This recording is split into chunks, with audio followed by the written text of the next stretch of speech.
आज हम लोग पढ़ेंगे टेंस के अंतर्गत फ्यूचर टेंस। कौन सा टेंस पढ़ेंगे?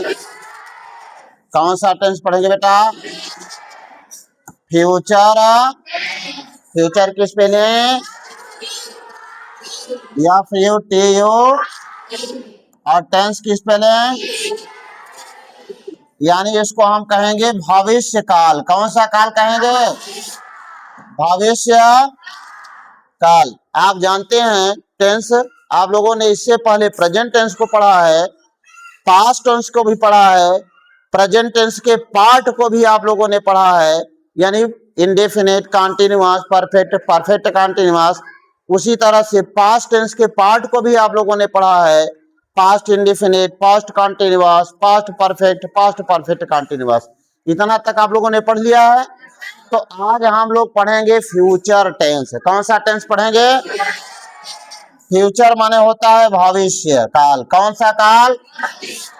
यानी भविष्य काल या भविष्य काल वह काल होता है जिसमें कोई कार्य भविष्य में होने वाला होता है, ना तो चल रहा होता है, ना तो हुआ रहता है, बल्कि भविष्य में होने की बात होती है।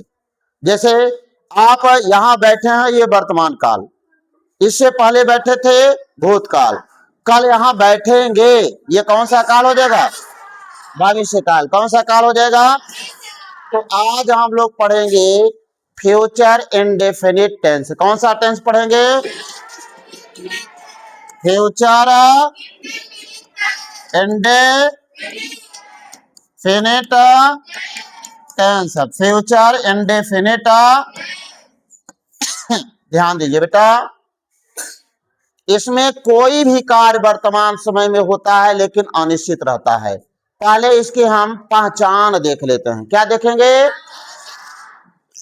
कोई भी कार्य हो जब भविष्य समय में हो, लेकिन उसको पहचानेंगे हम कैसे? तो पहचान के अंतर्गत कोई भी हिंदी का अगर वाक्य है, अंग्रेजी का नहीं, अंग्रेजी के वाक्य में गा गेगी तो आता नहीं है। अगर कोई भी हिंदी का वाक्य है, उस वाक्य के अंत में गा, गे, गे इत्यादि लगा रहता है। क्या लगा रहता है? गा, गे। तो वह कौन सा टेंस होता है? Future indefinite. इसकी सहायक क्रिया देखिए, क्या देखना है?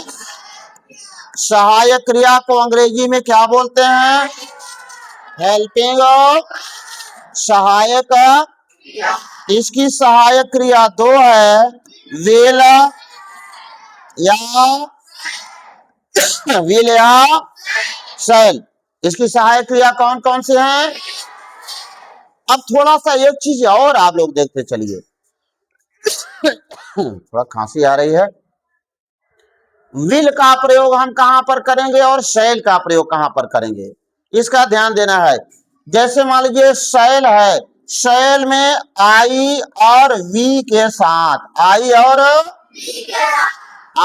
वी के साथ हम शैल का प्रयोग करेंगे, और जितने भी होंगे कर्ता उन सब के साथ किसका प्रयोग करेंगे? विल का प्रयोग करेंगे।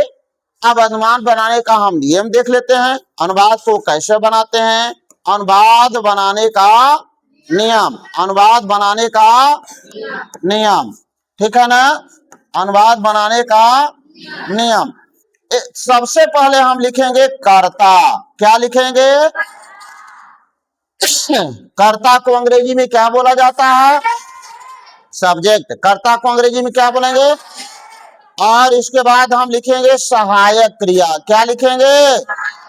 यहां पर जोड़ेंगे सहायक क्रिया। सहायक क्रियाएं हमारी यहां पर कितनी दी गई हैं?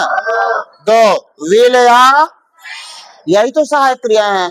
और इसके बाद मुख्य क्रिया का फर्स्ट फॉर्म। मुख्य क्रिया का फर्स्ट फॉर्म कौन सा फॉर्म? जिसको आप मेन वर्ब कहते हैं। इसके बाद धन अन्य करके जो कुछ भी बचे उसे आप जोड़ दीजिए, अन्य, ठीक है ना? तो इस तरह से चलिए हम सब लोग अनुवाद बनाते हैं। कोई दिक्कत? फिर से अनुवाद बनाने का नियम देख लीजिए। पहले क्या लिखेंगे? कर्ता के बाद सहायक क्रिया कौन कौन सी लगेगी? सहायक क्रियाएं कितनी हैं? कौन कौन सी हैं? इसके बाद मुख्य क्रिया के बाद आइए एक एक करके हम देखते हैं, इसका अनुवाद बनाते हैं। देखिए, सबसे पहले फिर से एक बार नियम को देख लेते हैं। नियम के अंतर्गत सबसे पहले क्या लिखेंगे बेटा? कर्ता के बाद सहायक क्रिया कौन कौन सी है? सहायक क्रिया के बाद मुख्य क्रिया के बाद अन्य चीजें जो बचेंगी, ठीक है ना? सहायक क्रिया के बाद अन्य चीजें जो बचेंगी। एक अनुवाद को लेते हैं, जैसे राम घर जाएगा।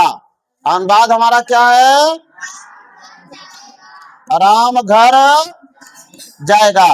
पहले इसको हम पहचानेंगे। पहचान के अंतर्गत आप देखते हैं यहाँ पर गाय आया है कि नहीं आया है? गाय आया है कि नहीं बेटा है? तो यह हमारा कौन सा टेंस होगा? Future indefinite. अभी आप लिखिए मत, खाली समझिए ये कौन सा टेंस है। तो सबसे पहले देखेंगे कर्ता। कर्ता हमारा क्या है? कर्ता हमारा क्या है? राम हमारा कई वचन का कर्ता है। इसके साथ सहायक क्रिया कौन लगाएंगे? वेल। इसके साथ सहायक क्रिया कौन लगाएंगे? फिर जाना की अंग्रेजी क्या होगी?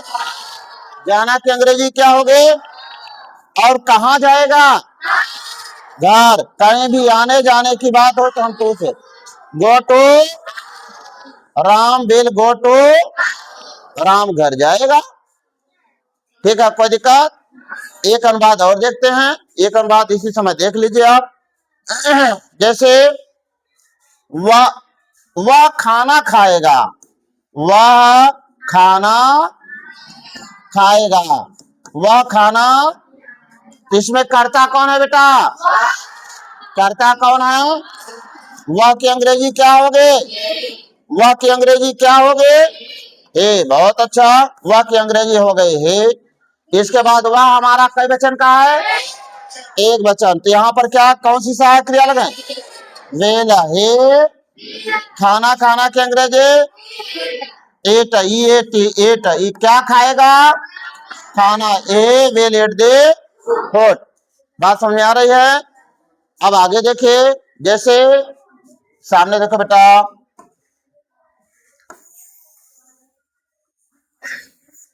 फिर देखिए एक अनुवाद और देख लेते हैं।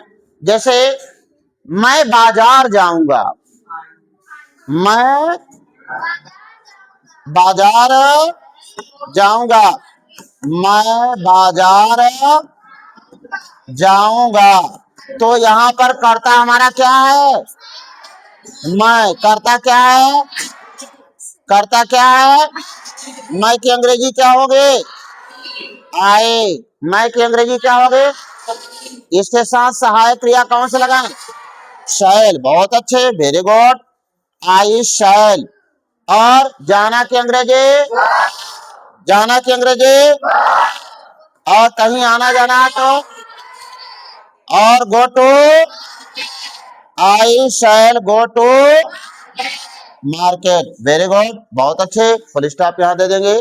Thank you. समझ में आ गया? सब लोग समझ गए? जिसके समझ में नहीं आया हाथ उठा दे भाइयों। सब लोग समझ गए? कितने बच्चों को अनुवाद आ गया ये वाला? शाबाश, बहुत अच्छे। ठीक है।